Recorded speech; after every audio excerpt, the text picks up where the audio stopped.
அன்பார்ந்த எனதருமை யூடியூப் நேயர்களுக்கு வணக்கம். இதுவும் ஒரு முக்கியமான பதிவு தான். வாழ்க்கையில் எல்லா மனிதனும் தெரிந்து கொள்ள வேண்டிய முக்கியமான வாழ்க்கை கோட்பாடு தான் நட்சத்திரங்கள். அந்த வகையில் இன்னைக்கு நான் சொல்ல போறது புதனுடைய தோஷமுடைய நட்சத்திரங்களில் அதிகம் பாதிக்கப்படக்கூடிய நட்சத்திரம் எது? புதனுடைய தோஷம் உடைய நட்சத்திரங்கள் ரோகிணி, உத்திரம், புராடம்.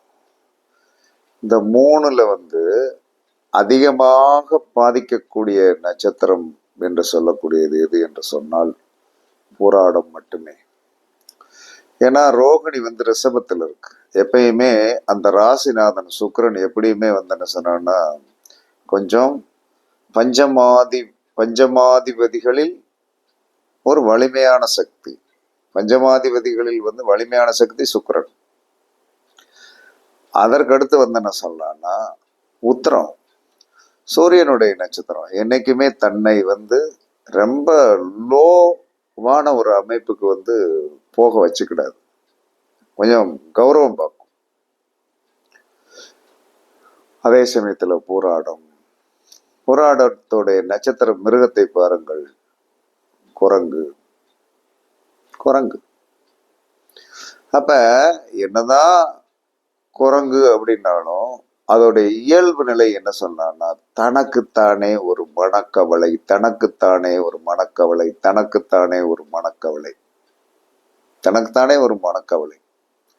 இரண்டாவது அது ஒரு கர்ம நட்சத்திரம். 14 கர்ம நட்சத்திரங்களில் ஒரே ராசியில் 3 நட்சத்திரங்கள் கர்ம நட்சத்திரமாக இருப்பது தனுசு ராசியில மட்டும்தான். அப்ப இந்த போராட்டத்தில் போய் பிறந்தவர்களுடைய வாழ்க்கை என்பது கண்டிப்பாக கஷ்டப்படக்கூடியதாக இருக்கும். இதுல பெரிய ப்ராப்ளம் என்னன்னா புதனுடைய தோஷம் என்பது புதன் என்று சொல்லக்கூடியது என்ன உறவு அப்படின்னா மாமான்னா என்ன சொன்னா தாய் மாமன்.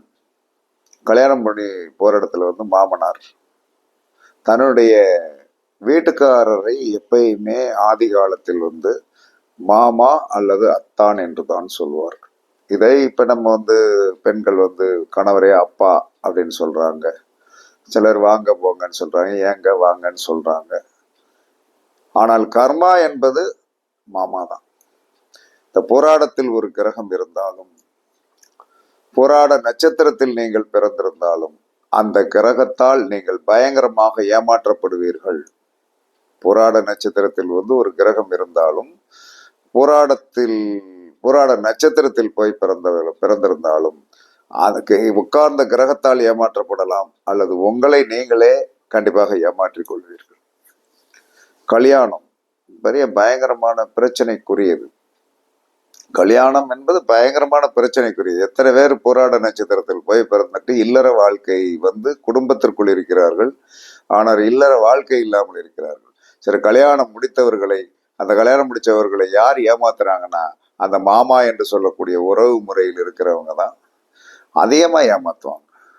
அதே சமயத்தில் போராட நட்சத்திரத்தில் போய் யார் பிறந்து விட்டாலும் முதலில் என்ன சொன்னா தாய் மாமன் உறவை அவ்வளவு தூரத்துக்கு சிறப்பா இருக்காது.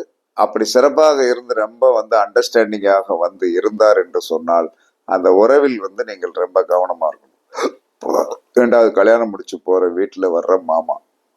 அந்த கல்யாணம் முடிச்சு போற வீட்டுல வர்ற மாமா என்ன செய்வாருன்னா அதுல நீங்க நம்பிக்கை வைக்காதீங்க. இரண்டாவது, உறவு முறைகளில் பாச பந்தங்களை கொடுக்கக்கூடிய நட்பு என்று சொல்லக்கூடிய புதன் மேல் நம்பிக்கை வைக்காதீங்க. ஏன்னா அது எந்த ரூபத்திலே உங்களை ஏமாத்துறதுக்கு ரெடியா இருக்குது. எந்த ரூபத்திலே என்ன சொன்னா ஏமாத்துவதற்கு ரெடியா இருக்கிறது. அப்ப கர்ம நட்சத்திரங்களில் 3 நட்சத்திரங்களில் போராடம் வாழ்நாள் ஃபுல்லாவே போராட பிறந்தது. அப்படி வாழ்நாள் ஃபுல்லாவே போராட பிறந்தது என்று சொல்லக்கூடிய முத்திரையை வாங்கி வந்த நட்சத்திரம். அப்ப ஏன் சார் போராட்டத்துல போய் எல்லாரும் பிறந்தா நீங்கள் இவ்வளவு தூரத்திற்கு லோவா சித்தரிக்கிறீர்கள்? உங்களுடைய கர்ம வினைதான் உங்களுடைய கர்ம வினைதான். என்ன போராட்டத்தில் ஒரு கிரகம் உட்கார்ந்திருந்து அந்த கிரகத்தை குரு பார்த்தால் தப்பிச்சு விட்டீங்க. எனக்கு மூலத்துல என்ன சொல்றான்னா சுக்கிரன். ஆனால் மூலத்தில் சுக்கிரனாக இருந்தாலும் 7வது பார்வையாக குரு பார்க்கின்ற காரணத்தினால் நானும் வாழ்க்கையில் தப்பித்து வந்தேன், தப்பிச்சிட்டேன். அந்த குரு பார்வைக்கு அவ்வளவு மரியாதை உண்டு. சரி, ஒரு போராட்டத்தில் ஒரு கிரகம் இருந்து என்ன சொல்றான்னா சூரியன் பார்த்தான்னு வைங்க, அந்த புராணத்தை நீங்கள் எப்ப தப்பிக்கணும் அப்படின்னு நினைச்சீங்கன்னா இறையருள் வேண்டும். அப்ப ஒரு புதன் பார்க்க கூடாது, 7வது பார்வையா பார்க்க கூடாது. சூரியன் பார்க்கலாம், சந்திரன் பார்க்கலாம், தோஷம் குறையும். செவ்வாய் பார்க்கலாம், தோஷம் குறையும். ராகு பார்க்கக்கூடாது. ராகு கேதுகள் பார்த்தா என்ன சொன்னா அடி பயங்கரமா சோழி முடிச்சிருவாங்க. சுக்கிரன் பார்க்கலாம். பகை கிரகமாக இருந்தாலும் 7வது பார்வையாக என்ன சொன்னா சூரியன் பார்க்கலாம், சந்திரன் பார்க்கலாம், செவ்வாய் பார்க்கலாம், சுக்கிரன் பார்க்கலாம். சனி பார்க்கக்கூடாது. சனி பார்க்கக்கூடாது, பார்த்தாச்சுன்னு விளங்காது. அப்ப தப்பிப்பதற்கும் சில காரணங்கள். சில பேர் நல்லா இருப்பீங்க, நல்லா சார் பரவாயில்ல சார், ஒன்றும் அப்படி பெரிய ஃபேமிலியில ப்ராப்ளம் இல்லைன்னு சொல்லுவீங்க. அந்த ஃபேமிலியில ப்ராப்ளம் இல்லைன்னு சொல்லி வரும்போது அப்ப ஏதாவது ஒரு கிரகத்தோடைய பார்வை என்று சொல்லக்கூடிய அனுகிரகம் நம்ம வாய்க்க பெற்றவராக நாம் நமக்கு கடவுள் அந்த அனுகிரகத்தை கொடுத்திருப்பாரு. இப்ப நான் சொல்றேன், எனக்கு மூலத்துல சுக்கிரன் இருக்குது, ஏன்னா 7வது பார்வையை குரு பார்க்கிறாரு. என்ன பார்த்தாலும் என்ன சொன்ன கடைசியில் என்ன குரு பார்வைக்கு ஒரு மரியாதை என்பது உண்டு. ஏன்னா அது ஒரு கர்ம நட்சத்திரம். அதே சமயத்துல கேதுவோடைய நட்சத்திரத்துல போய் சுக்கிரன் உட்கார்ந்தா எப்படி இருக்குங்கிறது கற்பனை பண்ணி பாருங்க.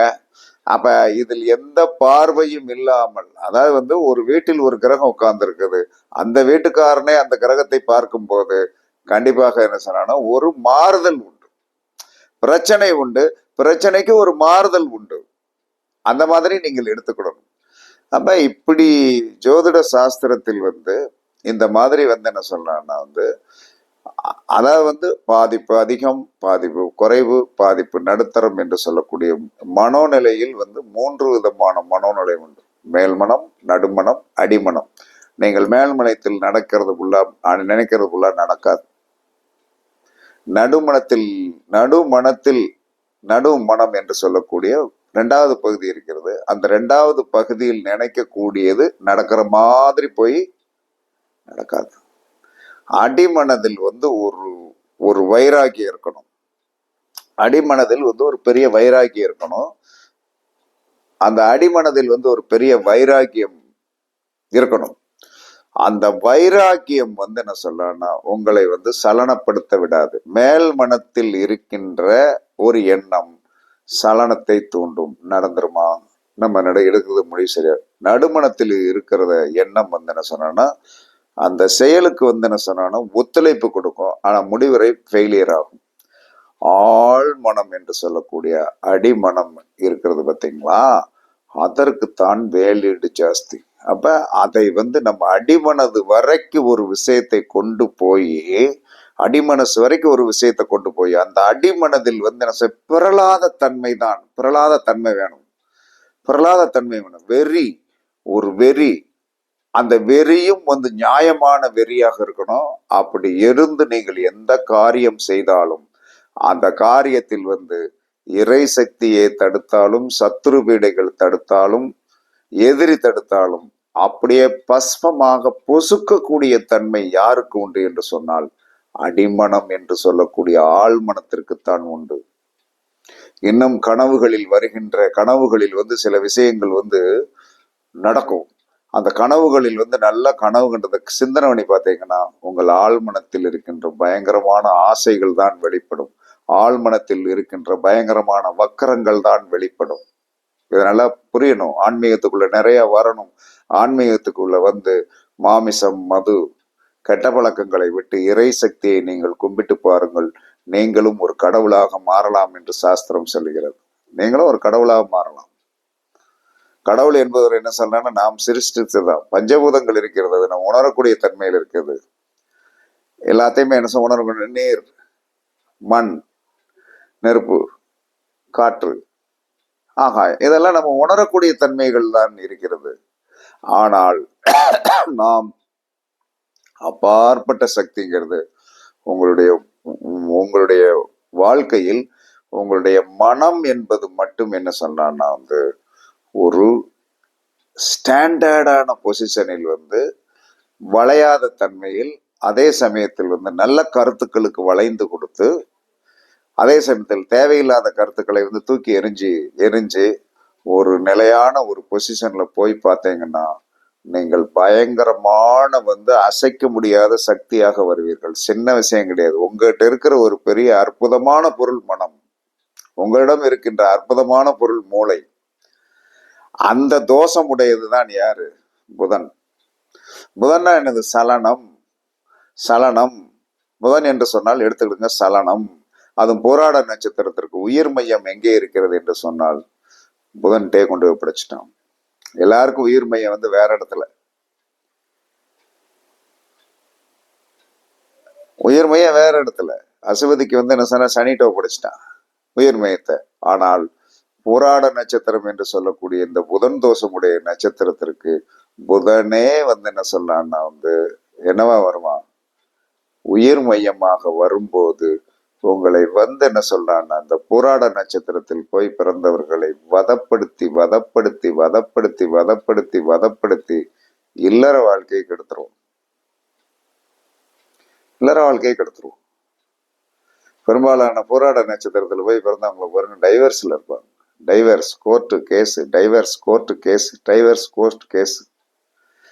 வக்கீல்கள் பிடிங்கி திங்கிற மாதிரி இருப்பான். வக்கீல்களை போய் நம்புவாங்க, 100% நம்புவாங்க. நான் ஒரு காரியத்தை முடிச்சு தாரேன்னு ஒருத்தர்கிட்ட சொன்னா, இவங்ககிட்ட போய் சொல்லியாச்சுன்னா இவங்க என்ன செய்வான், அவன் கேட்ட பணத்தை கொடுத்துருவான். கொடுத்துட்டு அவன் பின்னால ஐயோ அண்ணே கொடுத்தலண்ணே ஏனே செஞ்சு தர மாட்டேங்க அப்படின்னு சொல்லிட்டு அலைகின்ற அப்பாவிகள். இவர்கள் ஏமாளிகள்.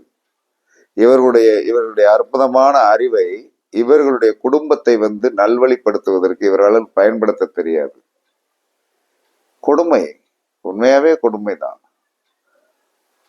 உண்மையாவே கொடுமை தான். அப்ப பயன்படுத்த தெரியணும். போராட்டத்தில் ஒரு கிரகம் உட்கார்ந்துருச்சா, அந்த கிரகத்திடம் என்ன சொன்னா நீங்கள் என்ன எதிர்பார்த்த ஒன்று கிடைக்காது. எதிர்பார்த்த ஒரு இது கிடைக்காது. அப்ப ஒரு போராட்டத்துல போய் ஒரு குழந்தை ஒரு குழந்தை என்ன சொன்னா வேற நட்சத்திரம் போராட்டத்துல போய் என்ன சொன்னா ஒரு கிரகம் உட்கார்ந்திருக்கிறது. தன்னுடைய தந்தையிடம் என்ன சொல்றான்னா ஒரு வாய்ப்பை ஒரு வாய்ப்பை எதிர்பார்க்கிறது. அந்த தந்தை என்ன சொன்னானா, இந்த ஒரு நிகழ்வுக்கு நான் ஒத்துக்கொள்ள முடியாது என்று அப்படி ஸ்ட்ரிக்டா நின்னுட்டாரு. என்ன செஞ்சிச்சு? ஒண்ணும் பண்ண முடியல. அவ்வளவுதான். ஏன்னா அது கேட்டது சரியாக இருந்தது என்று சொன்னால், ஏன்னா போராட நட்சத்திரம் என்று சொல்லக்கூடிய தனுசு ராசிக்கு என்ன சொன்னா பாக்கியஸ்தானாதிபதி சூரியன். அந்த பாக்கியஸ்தானாதிபதி சூரியன் என்று சொல்லக்கூடியவர் தனுசு ராசிக்கு ஃபேவரேட்டாக அனைத்து விஷயத்தையும் செய்து கொடுப்பார். தந்தை அனைத்து விஷயத்தையும் செய்து கொடுப்பார் என்று சொல்லி தேவையில்லாததை ஒன்றை கேட்கும் போது ஆசை வந்துடும். எங்க அப்பா நான் நினைச்சா எதை வேணாலும் செய்து கொடுப்பார் என்று சொல்லக்கூடிய அந்த மனோநிலையுடைய குழந்தை, அந்த குழந்தை தேவையில்லாத ஒன்றை கேட்கும் போது உண்மையான அப்பா உருவத்தை அப்பா காட்டிட்டார். அப்பா காட்டும் போது என்ன சொல்றான்னா அந்த குழந்தையால் ஒண்ணும் செய்ய முடியல. என்ன பண்ண முடியும்? இன்னும் ஒரு போராட நட்சத்திரத்தில் பிறந்த ஒரு நபர் இருக்கிறார். தந்தையால் இன்றும் மாதம் ஒரு 30,000 ரூபாய் வருமானம் வந்து கொண்டே இருக்கிறது. ஆனால் அதை அவர் சரியாக பயன்படுத்த தெரியவில்லை. அது அவருடைய தவறு. தகப்பன் என்று சொல்லக்கூடியவன் தனுசு ராசியில் யார் பிறந்தாலும் அந்த தகப்பன் என்பது வாழ்நாள் ஃபுல்லா ஒரு ஸ்டாண்டர்ட் பொசிஷன் என்று சொல்லக்கூடிய ஒரு ஸ்திர ராசிக்காரனாக சூரியன் வருகின்ற காரணத்தினால் தனுசு ராசியில் யார் பிறந்தாலும், தனுசு ராசியில் ஒரு கிரகம் இருந்தாலும் அந்த கிரகத்தால் சூரியனுக்கு ஒரு பன்மடங்கான பயங்கரமான யோகம் உண்டு. ஆனால் இவர்கள் என்ன சொல்றானா, அந்த சூரியனை மதிக்க மாட்டார்கள். சூரியனை மதிக்க மாட்டாங்க. ஏன் மதிக்க மாட்டாங்க அப்படின்னா என்ன காரணம்னா, சூரியனுடைய அந்த வீட்டுல இந்த பூராட நட்சத்திரத்திற்கு ஈக்குவலான புதனுடைய தோஷமுடைய உத்தரம் என்று சொல்லக்கூடிய சூரியனுடைய நட்சத்திரமே புதன் தோஷமுடைய நட்சத்திரமாக ஒரு பாதம் இருக்கின்ற காரணத்தினால இவர்கள் தகப்பனார் மேல் வந்து அவநம்பிக்கை கொள்வார்கள். தகப்பனார் மேல அவன் அங்கிருந்து என்ன சொன்ன, எனக்கு சிக்னல் கொடுப்போம், உங்க அப்பா வந்து வேணும்னே உனக்கு வேண்டாங்க அப்படிமா. ஏன்னா இவன் வந்து என்ன சொன்ன, புதன் கெடுக்கக்கூடியவன், இவனுக்கு பாக்கியத்தை கொடுக்கக்கூடிய இடத்துல வந்து என்ன ஒரு ஒற்றன் என்று சொல்லக்கூடிய உளவாளி. சூரியனுடைய வீட்டிலே ஒரு சூரியனுடைய நட்சத்திரம் ஒரு பாதம் இருக்கிற ஒற்றன் இருக்கிற உளவாளி என்ன செய்வான் தெரியுமா? ஏன்னா அவனுக்கு புதனுடைய தோஷம். அப்ப புதனுடைய தோஷம் ஒற்றனும் என்ன பேசுவாங்க? ஒற்றன் என்ன பேசுவாங்க? ஒற்றன் என்ன பேசுவாங்கன்னு தெரியுமா? இல்ல இது வேணும்னே செய்யறாங்க அப்படிமா அப்படின்னு சொல்லி வந்து என்ன சொல்றான்னா மாட்டி விட்டுருவான். இதைத்தானே செய்வான். திருடன் என்ன செய்வான்? திருடன் என்ன செய்வான்? எனக்கு தெரிஞ்ச ஒரு கிளையண்ட் தன்னுடைய அப்பாவுடைய சம்பாத்தியத்தில் வந்து இன்னும் வாழ்ந்து கொண்டிருக்கு. கணவர் வந்து டைவர்ஸ். கோர்ட்ல கேஸ் நடக்குது. இந்த மாதிரி அவல நிலைகளை அதிகமாக சந்திக்கக்கூடிய இந்த நட்சத்திரமாக இருக்கின்ற காரணத்தினால் என்னையா தேர்வு, குறையா சொல்றேரு அப்படிம்பீங்க. வேற வழி இல்லை, தெரிஞ்சதை சொல்லித்தான் ஆகணும். அப்ப குறை சொல்லவில்லை. அற்புதமான நட்சத்திரம். வருடம் ஒரு முறை திருப்பதிக்கு போங்க, இல்லைன்னா நல்ல பிரபலமான பெருமாள் கோயிலுக்கு போய் மொட்டை போடுங்க. வருடம் முறை பெண்கள் பூமுடி கொடுங்க. தயவு செய்து மாமிசம் சாப்பிடாதீங்க. வீட்டில் அழகான துளசி செடிகள், கருந்துளசி, அதுக்கடுத்து பேத்துளசி அப்படிம்பாங்க, துளசி செடிகளை அடிக்க வீட்டுக்கு வளர்த்து நல்லா வந்தேன் சார். துளசிக்கு அழகா விளக்கு போடுங்க. மாமிசம் சாப்பிடாதீங்க. மாமிசம் சாப்பிடாமல் இருந்து கல்வி என்று சொல்லக்கூடிய இளம் குழந்தைகளுக்கு உங்களால் முடிந்த உதவிகளை ஏழை குழந்தைகளுக்கு கல்விக்காக உதவி செய்யுங்கள். புஸ்தகங்கள் வந்து என்ன சொன்னாலும் குழந்தைகளுக்கு வந்து வருடம் ஒரு முறை என்ன சொன்னாலும் குழந்தைகளுக்கு என்ன செய்யணும்னா, நீங்கள் படிக்கிற குழந்தைகளுக்கு யூனிஃபார்மு, அவங்களுக்கு தேவையான ஃபீஸ் கட்டுறது, அவங்களுக்கு தேவையான வந்து புஸ்தகங்கள் வாங்கி கொடுக்கறது, ட்ரெஸ் எடுத்து கொடுக்கறது, குழந்தைகளுக்கு வந்து 3 மாதத்திற்கு ஒரு முறை ஏதாவது ஒரு சின்ன ஃபங்க்ஷன் கணக்கா ஒரு ஸ்கூல்ல வந்து என்ன சொல்றான்னா வந்து குழந்தைகளுக்கு ஸ்வீட் வாங்கி கொடுக்கணும். அழகான ஸ்வீட் வாங்கி கொடுக்கறது. அடிக்கடி வந்து ஸ்கூல்ல வேலை பார்க்குற டீச்சர்ஸ் இருக்காங்களே, நீங்க எந்த ஸ்கூலுக்கு போகணும்? எலிமெண்ட்ரி ஸ்கூலுக்கு போகணும். சின்ன குழந்தைகளை வைத்து வந்து அவர்களுக்கு அறிவுத்திறனை கொடுக்கின்ற அந்த டீச்சர்ஸுக்கு என்ன சொல்றான்னா உதவி செய்யுங்க. என கல்வியை கற்றுக் கொடுக்கிறவர்களுக்கு உதவி செய்வது, கல்வியாளர்களுக்கு உதவி செய்வது. தயவு செய்து ஜோதிடர்கள் இந்த கர்மாவை ஈஸியா வந்து வாங்கக்கூடியவர்கள். சும்மா நாள் கொஞ்ச நேரம் போய் ஐயா நல்லா இருக்கீங்களா, சாப்பிட்டீங்களா, என்ன செஞ்ச அப்படின்னு சொல்லிட்டு வந்து என்ன சொன்னான்னா வந்து நீங்கள் அளவலாகும் போது அவருடைய ஆசீர்வாதம், ஐயா 90 பூசி விடுங்க, 90 கொடுங்க ஐயா உங்க கையால அப்படின்னு கேட்டு நீங்க பூசினீர்கள் என்று சொன்னால் உங்களுடைய வாழ்க்கை வந்து சீரும் சிறப்புமாக வரும். பெருமாளை மறந்து விடாதீர்கள். மாமிசத்தை மறந்து விடுங்க. பெருமாளை மறக்கக்கூடாது, ஆனா மாமிசத்தை மறந்துடணும். முட்டை, மீன், கருவாடு சாப்பிடக்கூடாது. சைவமாக வந்து சுத்த சைவமாக மாறிடணும். அடிக்கடி வந்து என்ன சொன்னாலும் பச்சை துணி இருக்குல்லையா, கிரீன் கலர், லைட் கலர் ஆனாலும் திக்கு கலர் ஆனாலும் அடிக்கடி வந்து என்ன சொன்னான்னா தானம் பண்ணுங்கள். அடிக்கடி தானம் பண்ண இந்த தோஷம் வந்து கண்டிப்பாக குறையும். யாருக்காவது பச்சைக்கல், மரகதக்கல் மோதிரம் வாங்கி தானம் பண்ணுங்கள். தானம் பண்ணினீர்கள் என்று சொன்னால் புராட நட்சத்திரம் வாழ்வாங்கு வாழும். இதெல்லாம் கடைப்பிடிச்சா வாழ்வாங்க. 80% வந்து ரேட்டிவேஷன் ஆயிரும். இல்லைன்னா வாழ்க்கை என்பது ஒரு போராட்ட களமாக இருக்கும். இவர்களுக்கு சிற்றின்ப தோஷம் உண்டு. புதன் வந்து என்ன சொன்னா ஒரு அழிகிரகம். புதன் ஒரு அழிகிரகம் என்று சொல்லி வந்தால் என்ன சொல்றான்னா வந்து ஆசை இருக்கும் 7வது. உங்களுக்கு 7 ஆனால் வந்து அதை வந்து பெற்றுக்கொள்வதற்கு ஆள் இருக்காது. ஏன்ட்டு என்ன செய்ய எனக்கு சாப்பிட்றதுக்கு திறமை இருக்குது, என் வீட்டில் சோறெல்லாம் கொடுக்குறது, வயிறு ஒத்துக்கல அப்படின்னா சரி, வயிறு ஒத்துக்கிடுதுன்னா வந்து என்ன சார், எனக்கு வயிறு எவ்வளவு நாளும் சாப்பிட்றதுக்கு ஒத்துக்கணும், பொங்கி தரதுக்கு ஆள் இல்லைன்னா இதுதான் இந்த உறவு.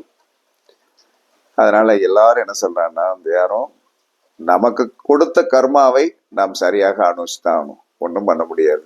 அதனால புராடம் என்று சொல்லக்கூடிய ஒரு அற்புதமான சுக்கிரனுடைய நட்சத்திரம். இவ்வளவு மோசமா பேசுறேன்னு தயவு செய்து யாரும் நினைக்காதீங்க. அற்புதமான ஒரு முழு நட்சத்திரம். ஆனால் காலத்தாலும் காலத்திற்கும் கர்மா என்று சொல்லக்கூடிய ஒன்று அதற்கு வந்து பீடிக்கப்பட்டிருக்கிறது. அது சமாளித்துக் கொள்ளுங்கள், எல்லாரும் சமாளித்துக் கொள்ளுங்கள்.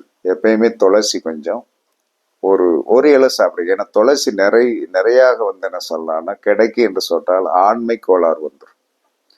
துளசி ஒரு சாஸ்திரத்துக்கு வாயில போட்டு மெல்றதுக்கு வந்து டெய்லி ஒரு துளசி சாப்பிடுங்க, தோஷம் போகும். பெருமாளை பார்த்து கொள்ளுங்கள், பெருமாளை வழிபாடு பண்ணுங்கள், பெருமாள் கோயிலுக்கு அடிக்கடி போங்க, உங்களுடைய தோஷம் போகும் என்று கூறி உங்களிடமிருந்து விடைபெறுவது சிப்பிப்பாறை ஜோதிடர் சாதி ராகவன் ஜெயபாலாஜி. சுகமே சூழ்க, சுகமே சூழ்க, வாழ்க வளமுடன், வாழ்க வளமுடன். வணக்கம், வணக்கம், வணக்கம், வணக்கம், வணக்கம்.